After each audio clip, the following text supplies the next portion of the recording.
Section 1. You will hear a survey company representative ringing a person to obtain some information. First, you have some time to look at questions 1 to 5.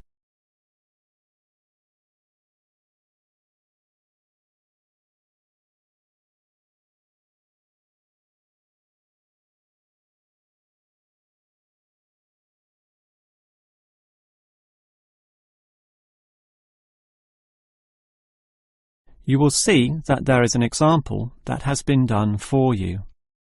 On this occasion only, the conversation relating to this will be played first. Hello? Hello? Who is this?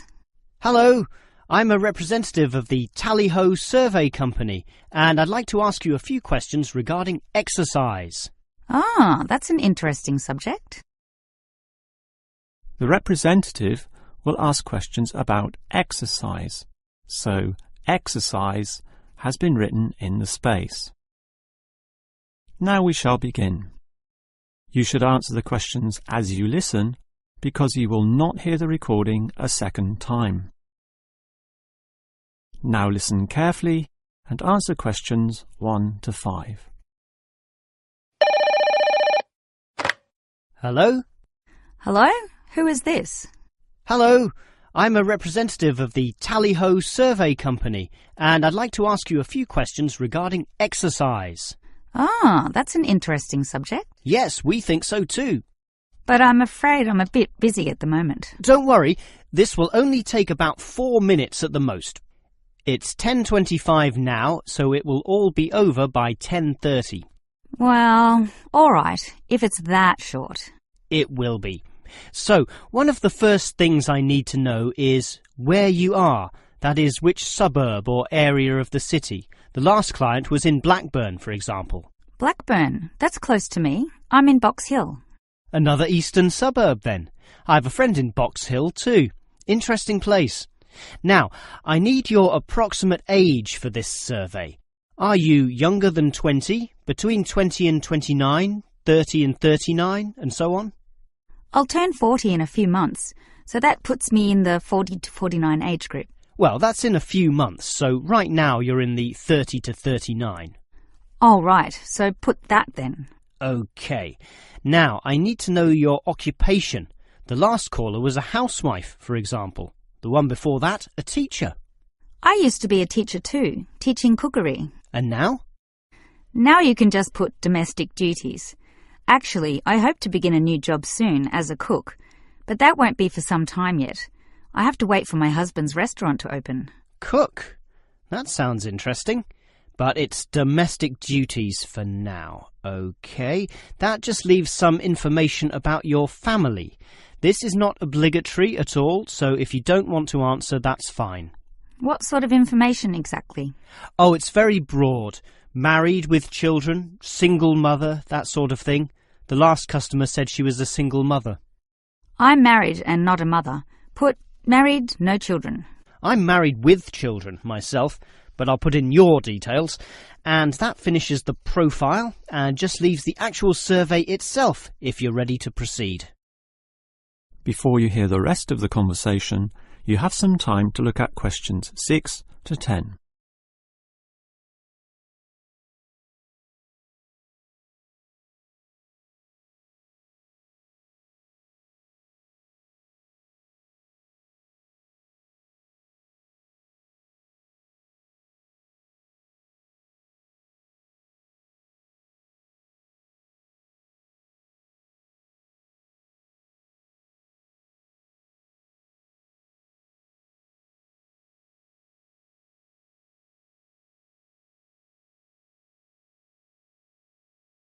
Now listen and answer questions 6 to 10.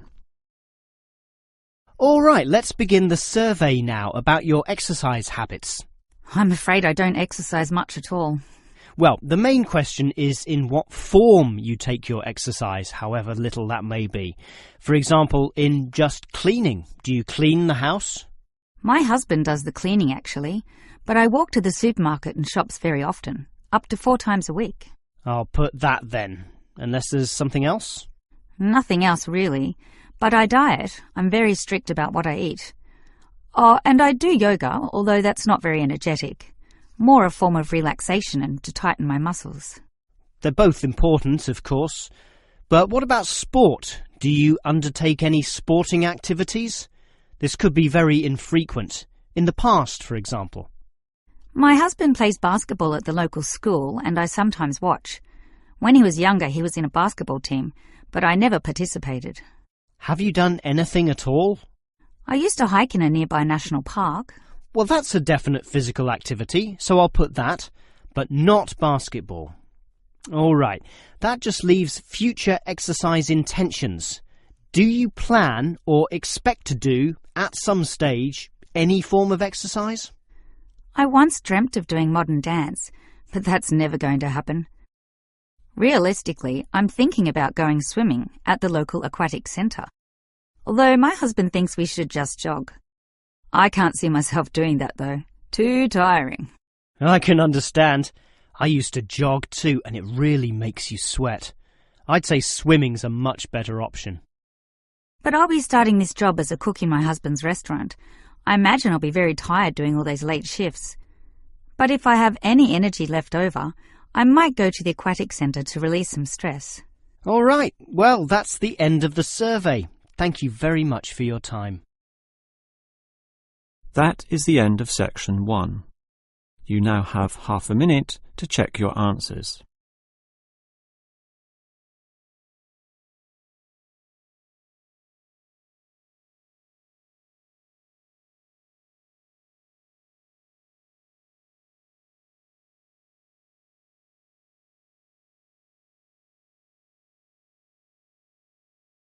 Now turn to section 2. Section 2. You will hear the director of a Language Centre library explaining about its facilities to some new students. First, you have some time to look at questions 11 to 16.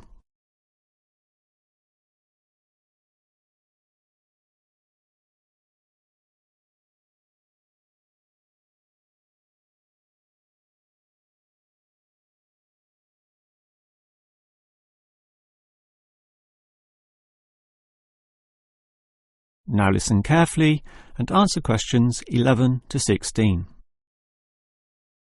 Welcome to the library, or the ILC, which means Independent Learning Centre, and let me explain about some of its facilities. We're standing here at the entry gates next to the borrowing desk. That's where you check out any books, but you are also advised to study in the library here, since most of our material cannot be borrowed. Thus, we have seating along the middle of the library, and in that far corner in front of us on the left, we have the quiet reading section for some serious reading activity. We used to have the computers there, but then realised that that corner was very quiet and thus better suited for the purpose it now has. The computers were instead shifted to a more central location, right beside us here on the left. Again, somewhat confusingly, this area once housed the newspaper and magazine section, but the people in the quiet reading area had to walk too far to collect this literature, so it was moved to right beside them in the adjacent corner. So, feel free to read the newspapers there, but the reference books, those huge weighty dictionaries, atlases and encyclopedias, were all situated at the opposite end of the building, against the wall. This was because they weren't generally that popular, and we wanted more space for the magazine racks, always a favourite with readers. OK, as well as reading, you need to work on your listening skills, and for that you need the audio section. Again, such an activity needs a quiet area, so we put this in the last remaining corner up there on your right. As you can see, there are CD players and headphones, so just borrow the listening packs, sit down there and listen away. Right, that just leaves the main library. In other libraries, that's often right beside the newspaper and magazine section, allowing freedom to choose from all genres of literature. But here, we've got them further apart. For the main library, just follow your nose past the central seating there, and it's there among all that shelving, upon which you'll find an abundance of interesting books and listening packs to use. Before you hear the rest of the talk, you have some time to look at questions 17 to 20.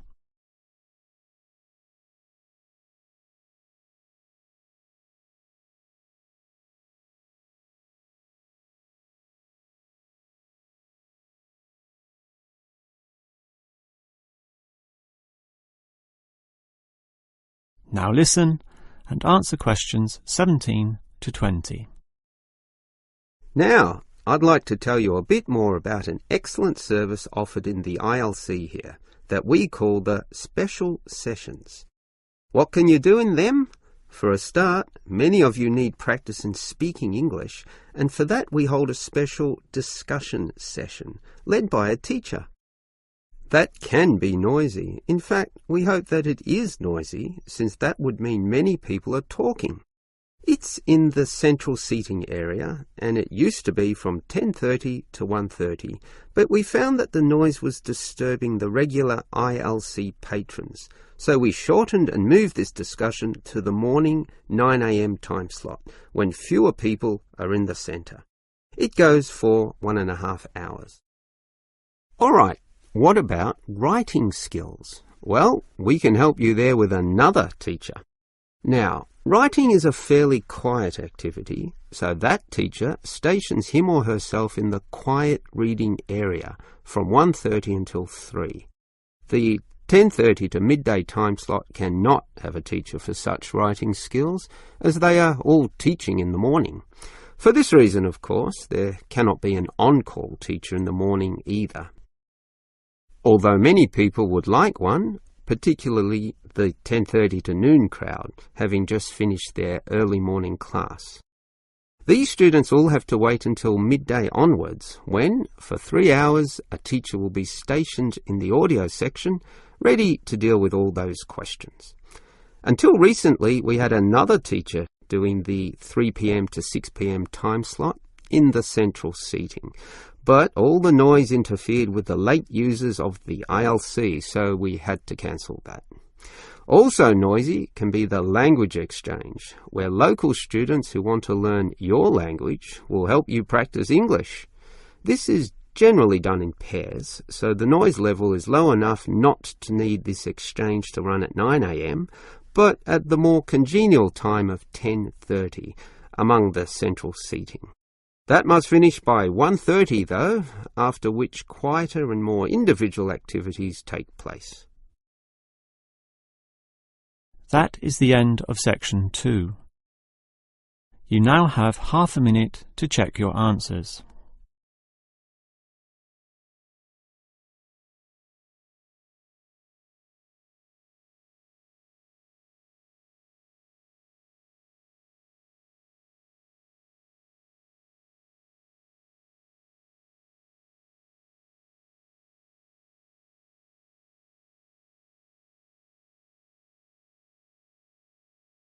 Now turn to section 3. Section 3. You will hear two students, Dylan and Emily, discussing the techniques they use when listening to lectures. First, you have some time to look at questions 21 to 24.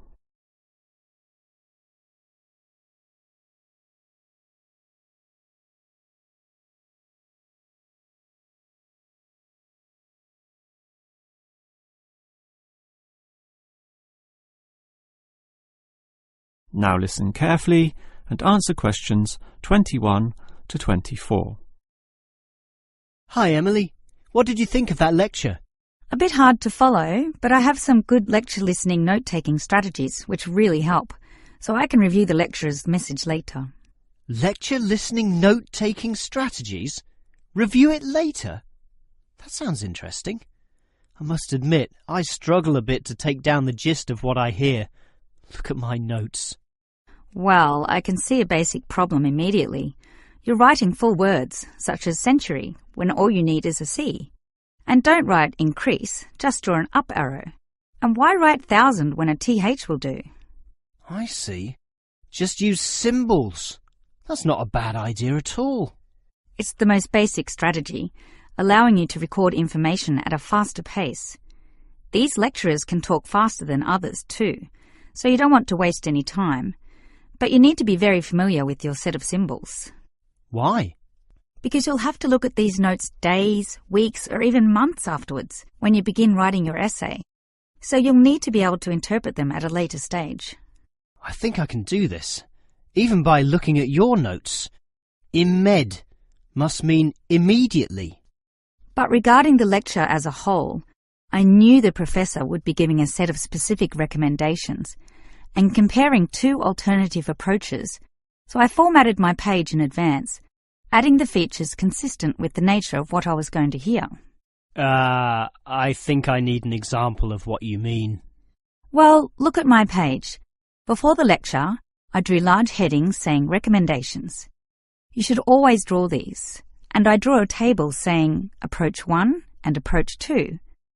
At the end, I drew a flowchart, as obviously the final recommendation would be a step-by-step approach. Then I was prepared in advance to simply fill in the spaces. Wow! Now that's clever. Before you hear the rest of the talk, you have some time to look at questions 25 to 30.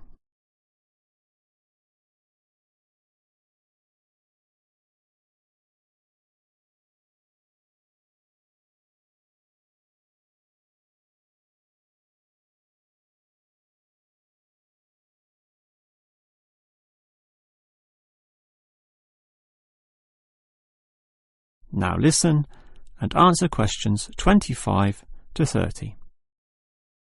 Your advice about note-taking sounds great, but I still have one question, Emily. How are you able to design your page in advance? I mean, how can you predict the nature of the talk and know which design is likely to work best? It's rather obvious when you think about it. What's your next lecture about? Legal studies. Well, that suggests to me that you'll need a flowchart, since the judicial system has a very logical, do this first, do that second approach, which must be followed in that order. You know, all the processes that happen in the courtroom and the procedures that must take place to ensure complete legality. Sure, that's the way law is, very linear and orderly. But what about culture studies? That's just a mass of comparisons of different cultures.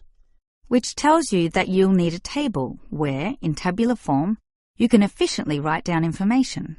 But often the lecture's not that simple. The professor throws in a really complex mix of ideas. Then use a spider graph, like the web a spider makes, where there's a central idea around which you attach all the associated thoughts and ideas and impressions. I see. I think I understand. And that would be very quick too, very efficient. I like that. But what about management theory? How would you approach that? The same as with culture studies. I'd use a network, which is basically the same as a spider graph, linking thoughts, although this time there are directions involved. It is this element that makes it different, the fact that the thoughts go one way and not the other. Okay, has directions. It sounds logical. And what about the other subjects, such as political science? There's no predictable order to that. Well, for that I'd just put my notes in a line, that is, in linear or straight line fashion, and these notes would use symbols, of course, to save time. Okay, that just leaves mass media. For that, I wouldn't have any special design at all. As you say, sometimes it's impossible to predict in what way lecturers will present their information, in which case the best you can do is pre-write headings, but not specific, just general, as in Main 1, Main 2, Sub 1, 2 and 3, and so on. Okay.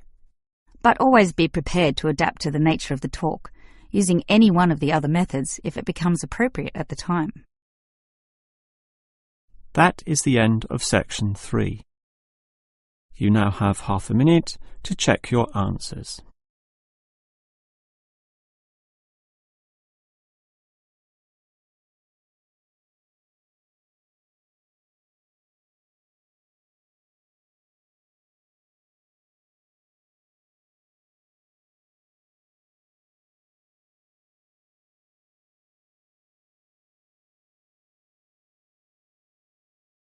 Now turn to Section 4. Section 4. You will hear a lecturer talking about an unusual atomic particle called a neutrino. First, you have some time to look at questions 31 to 35.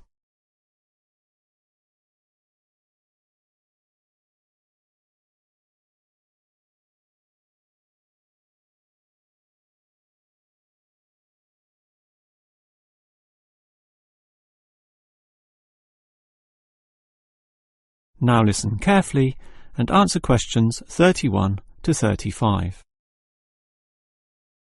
When considering the smallest unit of matter, the atom, most people know of electrons, protons and neutrons, but almost none know of another particle, even though they are constantly emitted from the sun in the trillions, with 100 to 200 billion of them regularly passing through your body every second. To repeat, that's not thousands, not millions, but billions every second. You don't feel them because they are small. In fact, so tiny that we can barely detect their presence at all. These mysterious particles are called neutrinos. Despite such an abundance, detecting them is a huge undertaking, and there are many reasons for this. Firstly, the neutrino itself is so small that you need to eliminate absolutely all other particles around. To do this, you need what is called a clean room, one that has an extremely low level of dust, microbes, floating particles, or chemical vapors. You probably don't know it, but the air around you right now has almost 40 million particles per cubic meter. In contrast, the cleanest of clean rooms has less than 10. The second problem is that you also need an environment with absolutely no background radiation. At the surface of the Earth, such radiation is all around, from the sun and sky, and from TVs and communication devices. The only way to screen out all that is to go underground, and I mean deep underground. For example, the Sudbury Neutrino Observatory in Canada uses an old nickel mine, one of the deepest in the world, and puts the observatory in its lowest tunnel, more than 2 kilometers below the surface. At such depths, stray radiation is sufficiently screened out to allow neutrinos only to pass by. The final problem is that you need an elaborate detection system, and this apparatus is huge, and its installation in this deep underground cavity presents quite a headache. Holding such a weighty construction safe and secure requires complex engineering work, such as rock bolting and support structuring. This obviously requires great care and takes a lot of effort. Before you hear the rest of the lecture, you have some time to look at questions 36 to 40.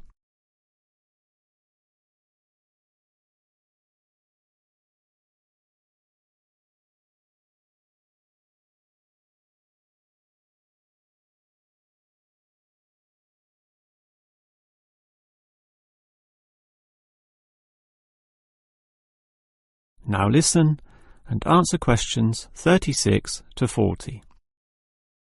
So I've told you about the difficulty in detecting neutrinos. They are tiny, virtually weightless, have no electric charge, and hardly interact with anything at all. Yet we can detect them, and to see how, let's consider the Sudbury installation once again. The detector there consists of a spherical container filled with heavy water. This rests inside another vessel filled with normal water, which helps support the weight of the inner sphere, as well as providing further shielding from any stray radiation. At the edge of this inner sphere are about 10,000 electronic detectors. These are extremely sensitive, able to multiply 100 million times any electric current which occurs. So, as the neutrinos pass through this sphere of water, there is a very, very, very small chance that one of them may hit a water molecule. To increase the likelihood of this, two strategies are used. 1. The larger the sphere of water, the better, and the Sudbury tank holds not 10 tons, not 100 tons, but 1,000 tons. 2. The water is special, consisting as it does of heavier molecules. So what happens is this. If the neutrino hits the water molecule, the neutrino is absorbed, but the molecule itself splits apart, producing a tiny electric current. It is this which is detected and analysed, giving key information about the neutrino. The final question is, why do we care about these elusive particles? Well, just think. They can pass right through the core of our sun at the speed of light without being affected or losing strength. No other form of radiation can do that, meaning that the knowledge we get about neutrinos can help us to control them. With this ability, we can probe the centre of our Earth, the inner layers of our sun, and the outer limits of our solar system. And that makes it all worth the effort. That is the end of section 4. You now have half a minute to check your answers.